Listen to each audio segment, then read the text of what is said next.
vous essayez d'utiliser les 4 opérations, ça peut être une addition, une soustraction, quoi que ce soit, pour essayer juste d'éliminer une des variables dans l'une des équations. Et puis dans mon cas, j'ai multiplié la deuxième équation par 5 juste pour avoir moins 5 et plus 5y pour l'éliminer. Ou bien, la deuxième possibilité serait été de multiplier la première équation par moins 3. Alors si vous avez du temps, vous pouvez toujours essayer de faire ça. Maintenant, passons à la deuxième méthode. On va parler d'une méthode de substitution. La méthode de substitution est, je dirais, arrive comme une méthode assez simple. Substituer veut dire remplacer. Donc, c'est-à-dire que si on fait la substitution, c'est qu'on va faire un remplacement. Alors, on va remplacer quoi? Qu'est-ce qu'on va substituer? Qu'est-ce qu'on va vraiment remplacer? Bon, eh bien, on va isoler une variable au niveau de la première équation. Et cette variable, une fois isolée, on la met dans la deuxième équation. Ou bien on isole une variable de la deuxième, on le met dans la première. Donc, vous pouvez aller de vice-versa, mais toujours essayez de faire ce qui vous paraît la plus simple et la plus directe comme méthode pour éviter les erreurs, bien sûr, en mathématiques. Bon. Alors, on a toujours la première équation. Vous savez, je vais réécrire ces équations pour vous avec, bien sûr, dans la forme standard. Toujours aller avec la forme standard pour éviter les erreurs. 3x plus y qui est égal à 10. Bon. Alors, ce que je vais faire, je vais isoler x dans la première équation. Bon, en fait, c'est assez marrant parce que je vais revenir à la case de départ. N'oubliez pas, on avait l'équation qui était x égale à 5y moins 2. Donc, si on veut isoler x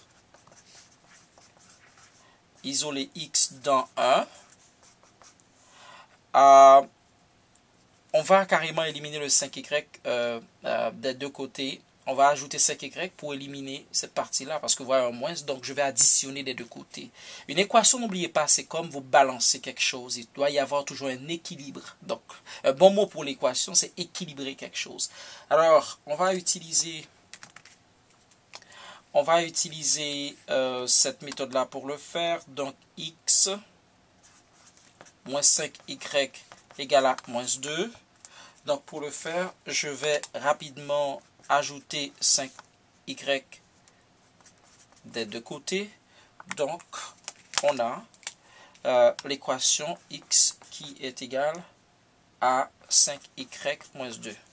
Là, ce que je vais faire, je vais remplacer, c'est ça la substitution. OK? Donc, là, ça me donne ce qu'on appelle une troisième équation. Alors là, je peux dire remplaçons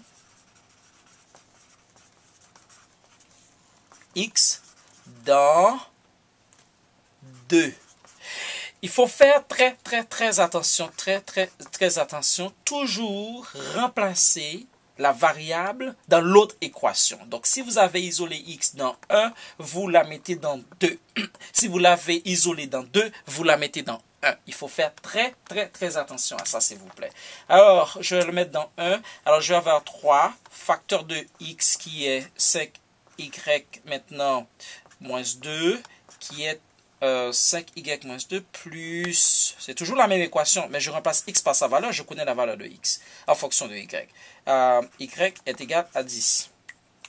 Bon, on va résoudre cette équation rapidement. Donc, on va avoir 3 fois 5y, donc ça donne 15y moins 6 plus y égale à 10. Donc, on va additionner, on va mettre y ensemble. Donc, ça donne 16y à moins 6 égale à 10. On va enlever, on va additionner 6 de chaque côté. Donc, on va avoir 16y égale 16y égale 16. Et puis, on va diviser par 16 de chaque côté. Donc, ce qui nous donne y égale à 1. Donc, avec y égale à 1, je peux remplacer y dans la première équation pour trouver x. Remplaçons y dans 1. Alors, sûrement, on va avoir x moins 5 multiplié par 1 est égal à moins 2. Donc, on retourne à la case de départ. Donc, x moins 5 égale moins 2. On ajoute 5 des deux côtés, plus 5 des deux côtés pour éliminer le moins 5. Donc, on a x égale à plus 5 à moins 2. Donc, x égale 3. Donc, on revient encore avec la solution 3,1, mais cette fois par une méthode de substitution.